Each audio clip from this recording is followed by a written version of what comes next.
things are about to change in quite a big way. Hello everyone, welcome back to my channel.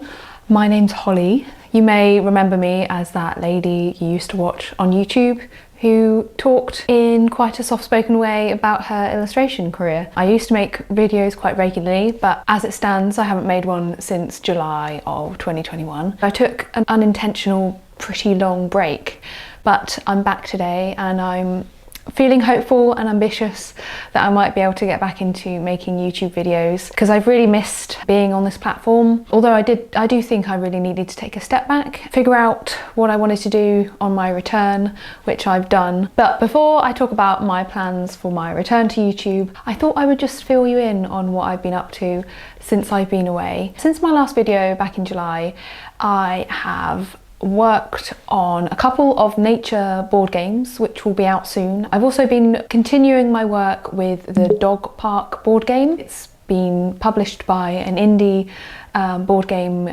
business. So yeah, that's my client kind of work covered. I've also worked on a really fun and rewarding personal project, which was my 2022 calendar. Here it is. I'll include some close-ups of the calendar now for you to look at. I did have a few manufacturing problems, so I didn't end up doing like a public launch of the calendar. I mostly just ended up selling the calendar to my patrons, which was surprising. I was thinking that I might do like a mini launch of maybe 10 or 20 calendars, but my patrons snapped them all up. So I really like the artwork that I made for the calendar. I'm really proud of it. It kind of taught me a few things about the way I work and the future direction that I want to take my work in. So it was a really good personal project and I'm glad that I did it. I've always wanted to make a calendar and I did. Summer onwards from last year, I have been doing a lot of protesting in the UK. I've been protesting in Bristol, London, Manchester, more recently in Birmingham, involved in a couple of different movements and probably will continue doing that. I mean, definitely will continue doing that. Got some therapy towards the end of last year. Didn't actually end up doing as much as I thought I would. Maybe a couple of months worth of weekly therapy, which was somewhat beneficial. And yeah, I'm feeling a lot better mentally than I was. It was a good experience to get some therapy. I've never really pursued it properly before and I probably will do it again in the future if I ever need to. And yeah, it's good to have that experience so that I know what to look for if I ever choose a therapist in the future. The last thing that we did that was pretty significant was buy a van. So we have a camper van now. We were saving up throughout the whole of lockdown. We are a couple of those lucky people that managed to keep our jobs throughout the Panny D. He is a converted like work van, just like a white van, very nondescript from the outside, but inside he's lovely.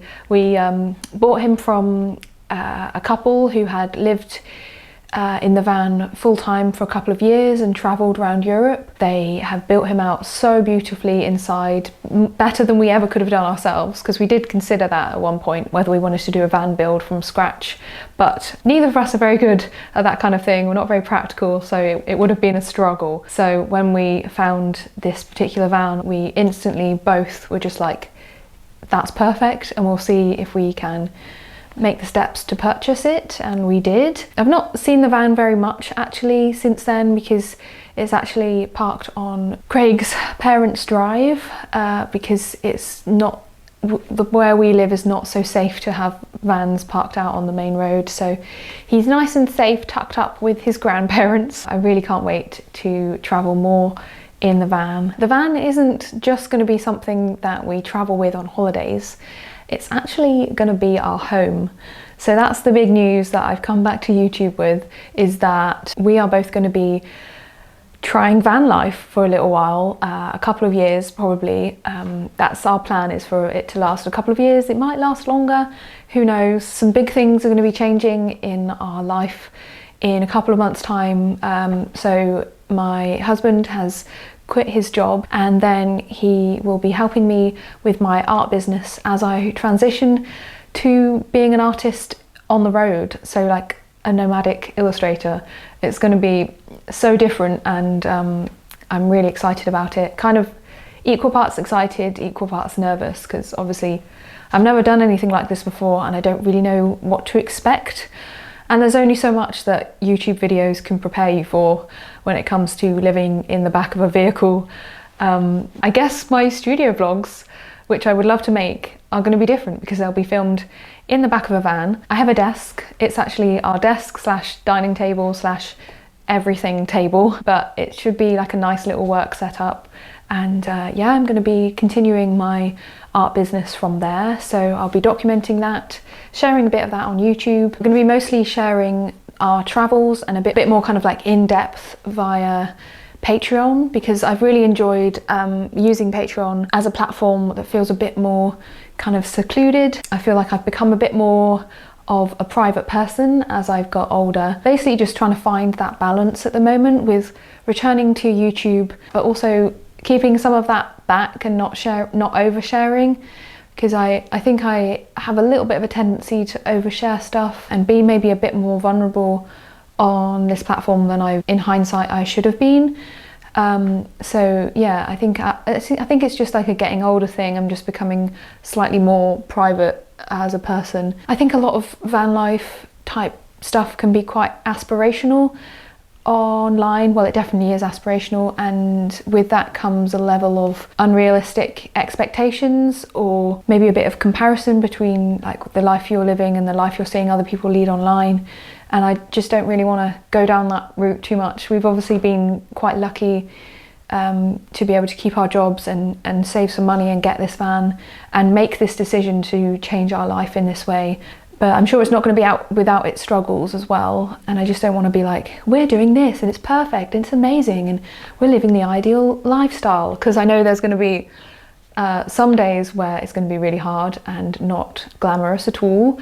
We'll be like washing our pants in the sink and drying them on the side of the road or something. I don't know. I don't really know how this is going to work out. I'm just going to try and be mindful as I continue making content about this part of our life and see what happens with it. So you might be wondering why I've decided to make this decision. So we've lived in this house for 6 years and we've had a lovely time. I feel incredibly lucky to have this space. Like, we have this whole loft room, which is our work area, and it's so lovely and light and spacious. I think I'm probably going to miss this room the most when we leave. Ironically, like, the reason we've decided to downsize so much is because we want to find more space. We find that our home life and our work life takes so much out of us that we're not doing the things that really give us joy, which is being outside and being closer to nature and exploring and like learning about the world. So by living with less, we're really hoping that we can get more of the things that we actually want out of life. For quite a while now, I've been detaching from the consumeristic lifestyle that I was brought up on, that everyone was brought up on, just feeling like I want less and less things, but I'm being pressured to want things. There's always this pressure. I just want to own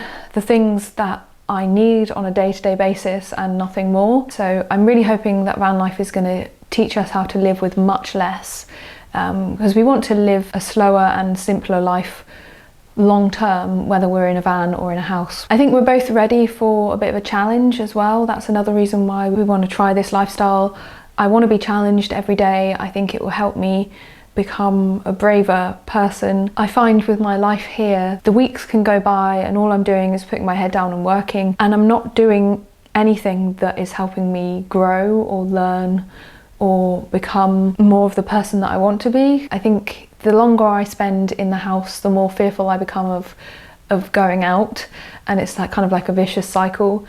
And I would like to break that by living in a van and waking up in new locations all the time and being forced to make decisions every day about where we're going to go and how we're going to get there and where we're going to stay. Yeah, I'm just hoping it will make me a braver person. We definitely want to live closer to nature, and I'm hoping that van life will do that. Obviously not every day.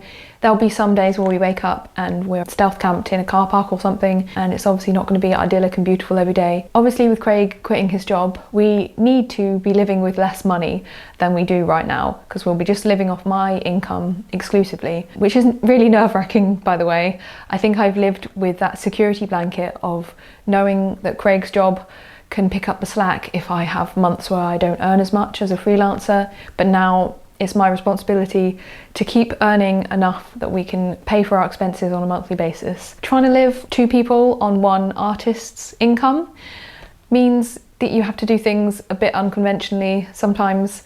So yeah, living in a vehicle seems like a good option to try, maybe, because Craig doesn't really know what he wants to do next. He wants to take a bit of a time to figure it out, which I think is a really good thing to do, and I wish that more people had that opportunity as well. I'm also hoping that this new direction that our life is going in will have an impact on the type of work that I'm making. I'm hoping that I will have more time to do my own work, because I do find that so rewarding and satisfying without having such big financial overheads. I won't need to say yes to every client piece of work that comes along, I'm hoping. I think a big part of my business will be Patreon going forward. There's going to be physical rewards tier that I will talk more about in future videos, but that's where you'll be able to see a lot of the work that I'm going to produce on the road, and snippets of it on YouTube as well, I'm sure. I think that's enough talking for my first video back. I just wanted to make kind of a straightforward video, not overwhelm myself too much on my first video back. Things are about to change in quite a big way. I'm excited to share the process with you, share our preparations. So if you're interested in seeing more about that, how an illustrator can take her business on the road, please do subscribe if you're not already. Keep watching if you already are subscribed. Thank you for still being here and being so patient with me, and I will see you again soon for my next video.